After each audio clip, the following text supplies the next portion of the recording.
Ayan, panoorin natin tong video na to mga lods, mga lodi. Ayan. So dito, nakapila kami dito sa may bandang gilid. Ayan.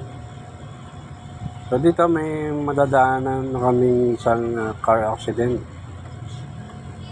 So dito may tumawag kasi dito na isang 10-wheeler truck.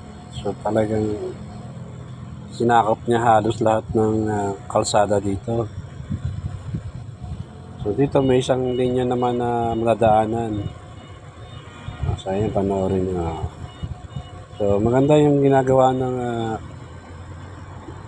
or ginawa ng Manila Traffic dito kasi so bawat linya pinapago nila para hindi nagsisiksikan. Ayan. So stop nila dito sa kabila, tapos naman kabila naman.